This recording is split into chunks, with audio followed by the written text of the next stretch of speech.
तन्वी का फोन दोबारा बजा। यह उसके घर से इस हफ्ते 8वां कॉल था, लेकिन उसे अपने अपराध बोध का भान और परेशान करने वाले विचारों ने उसे कॉल रिसीव कर जवाब नहीं देने दिया। उसकी आंखों में आंसू थे। वह मन ही मन सोच रही थी कि इतने महीनों के बाद मैं क्या कहूँ। तन्वी को अपना करियर बनाना था। इसके लिए उसने अपना घर 5 महीने पहले ही छोड़ दिया था। जब वह अपनों को छोड़कर शहर के लिए ऐसे गई मानो जैसे कोई पक्षी पिंजरे से छूटकर आकाश में उड़ान भरने निकली है। अपने छोटे शहर की जिंदगी को वह पीछे छोड़ चुकी थी।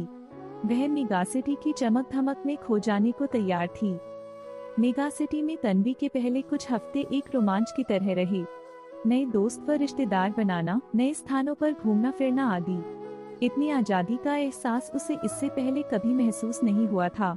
नए जीवन की शुरुआत करने की सोच उसके भीतर इस कदर हावी हो चुका था कि इस चाहत में उसने अपने पुराने जीवन से पूरी तरह से खुद को किनारा कर लिया था। इस चाहत ने उसे अपने परिवार को अपने मन से दूर धकेल दिया था। मगर जैसे जैसे समय गुजरने लगा, उसके नए शहर में नए जीवन का आकर्षण कम होने लगा था। उसे अपने जीवन में घर का मोल है, इस बात का एहसास होने लगा था। उसके मन में परिवार में शामिल होने की खुशी, प्यार और देखभाल की भावना की इच्छा हिचकोले मारने लगे थे। वह अपने घर परिवार के लिए तड़पने लगी थी, लेकिन उसे यह समझ नहीं आ रहा था कि इतने महीनों की फोन कॉल और घर के लोगों से भावनात्मक दूरी के बाद आखिर करे तो क्या करे। वह इसी उधेड़बुन में पड़ी हुई थी। तभी दोबारा फोन की घंटी बजी, मगर तन्वी काफी संकोचित मन से जवाब दे पाई। कॉल रिसीव करते ही उधर से आवाज तन्वी के कानों में सुनाई पड़ी। तन्वी मेरी बच्ची, सब खैरियत तो है ना? तुम हम लोगों का फोन क्यों नहीं उठा रही थी? हम सभी लोग काफी परेशान हो रहे थे। जब उसने अपने पिता की आवाज सुनी तो उसे दिलासा हुआ।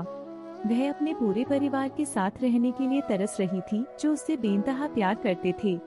भले ही वह कहीं भी क्यों न रही या उसने कुछ क्यों न कर दिया हो, हर स्थिति में वह घर की लाडली थी। तन्वी ने फोन पर झिझकते हुए कहा, पापा मुझे आप सभी की बहुत याद आती है। क्या मैं कुछ दिनों के लिए घर आ सकती हूँ? बिल्कुल, ये तुम्हारा ही तो घर है। मैं इस हफ्ते के अंत में तुम्हें लेने आ जाऊंगा। यह सुनकर तुम्हारी माँ भी खुशी से झूम उठेगी, तन्वी के पिता ने जवाब दिया। क्या आप मुझसे मिलने के लिए पागल नहीं हो? मैंने शायद ही कभी आपको कॉल किया हो या फिर आपके फोन कॉल का जवाब दिया हो।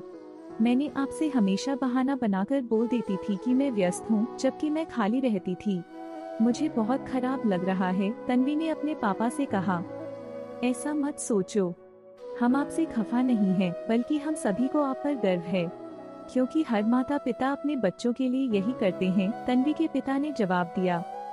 अपने पिता के मुंह से यह बात सुनकर तन्वी को एहसास हुआ कि नए शहर में अपनी मनमर्जी से जीवन जीना और रोमांचक स्थानों का भ्रमण करना थोड़े दिनों के लिए एक सुखद अनुभव करा सकता है, लेकिन यह उसके परिवार का प्यार ही था जो उसे घर वापस ले जाने को आतुर है। आपको यह कहानी कैसी लगी हमें कमेंट कर जरूर बताएं। इसी तरह की अच्छी कहानियाँ आप यहाँ पर पढ़ सकते हैं।